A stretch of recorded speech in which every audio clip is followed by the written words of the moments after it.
हमारी भी जांच की जाए, जांच में मुझे शामिल किया जाए।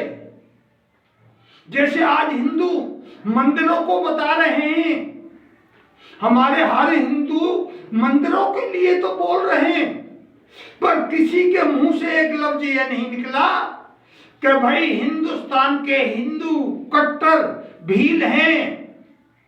मैं कट्टर हिंदू क्यों कह रहा हूं? जब अकबर बादशाह ने शूरवीर महाराणा प्रताप के लिए एक लेटर लिखा था देश के गद्दारों ने, जिन्होंने अपनी बेटी मुगलों को दे दी थी, जो मुगलों के अधीन हो गए थे, उनको एक पीड़ा थी। हम इतने बड़े बड़े राजा होके अकबर के अधीन हो गए, हमारी बहन बेटियों का डोला अकबर ले एक रात रखता है। मुसलमान राजा यही तो करते थे, बेटियों को डोला एक रात रखते थे। ना भीलों ने दिया, ना देने दिया, ना अकबर बादशाह से हमारा शूरवीर महाराणा प्रताप नहीं डरे थे। आज उन राजपूतों को मैं कहना चाहता हूं कि राजपूतों, तुम कहां गए थे उस टाइम जब हिंदुओं की बेटियों का नरसिंहार हो रहा था? आज वही भी लहेरिया बोल रहा हूं मैं। जब महाराणा प्रताप को हमारी जरूरत पड़ी थी, जब मां ने कहा था बोलो बेटा एक भी लहेरिया कास्ट ऐसी है, जब पति मर जाता है तो वो सती हो जाती है अपने पति के साथ, रोती नहीं है। बहन का भाई मर जाता है तो खुशी मनाती है, और भाग के आता है तो उसका मुंह मां भी नहीं देखती और बहन भी नहीं देखती थी भील का। जो भील होता था, बेटी मां कह देती बेटा मर के आएगा, छाती पर बाण खाएगा, खुश होंगी मैं, सम्मान मिलेगा मुझे। अगर भाग के आ गया तो मुझे शक्ल मन दिखाना। हम वो भील लोग थे। मैं उनकी जांच की बात कर रहा हूं योगी जी से। मैं मल्लुक नगरा का रहने वाला हूं। हमारे 24 काम थे भीलों के जो उजाड़ दिए गए। आज आप एक बात कहते हो, हमारी सीआईडी सीआई क्राइम ब्रांच एक बात कहती है भील तो यहां है ही नहीं। अरे देश के गद्दारों, तुमने तो हमारे ऊपर जनाम पेशा एक्ट लगाया था। ऐसे थे, चुप रहे थे तुम्हारी नजरों में जैसे मोदी जी की नजरों में आतंकवादी चुपते हैं।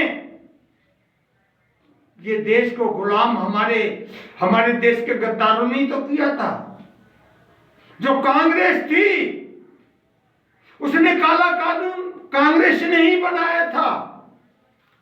कांग्रेस, जवाहरलाल नेहरू हिंदुस्तान आजाद होने के बाद काला कानून बनाया था। उस काले कानून का शिकार मेरा खानदान रहा है। मेरे बाप की 20 साल की सजा हुई, मेरे दादा को फांसी हुई, मेरे बाप को, चाचा को फत्ते को मार के कुआं में गिर दिया।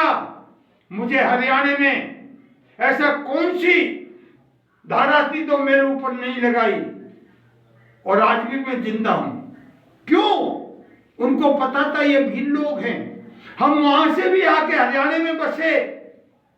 मेरे बाप की 20 साल की सजा हुई थी तो हम टीकरी गांव में आके बसे थे, हरियाणा में पलवल के पास है। एक थानेदार आया था आज से 30 साल पहले यूपी से हरियाणा में, एसपी।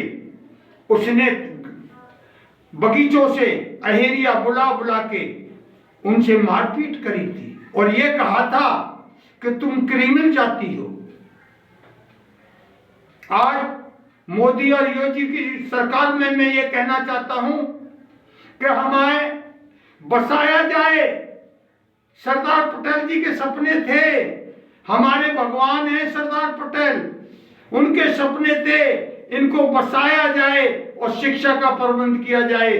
तो मोदी जी, सबसे बड़ा राज्य आपका है हरियाणा, हमने इतिहास बना दिया है। मैं समस्त हरियाणा ऑटो रिक्शा यूनियन का अध्यक्ष बोल रहा हूं। भी लहेरिया मीडिया में दबादब आ रही है, वोट और सपोर्ट से तुम्हारी मदद करी है। अगर तुम एक घोषणा कर दो कट्टर हिंदुओं को बचा लो। मैं हिंदुस्तान के सभी राजनेताओं से कहता हूं, 5 पांडवों की तरफ से हम लड़ाई लड़ेंगे। अभी जो यहाँ लोग कुछ ऐसे नेता हैं जिनकी बैंकों में खाते विदेशों में,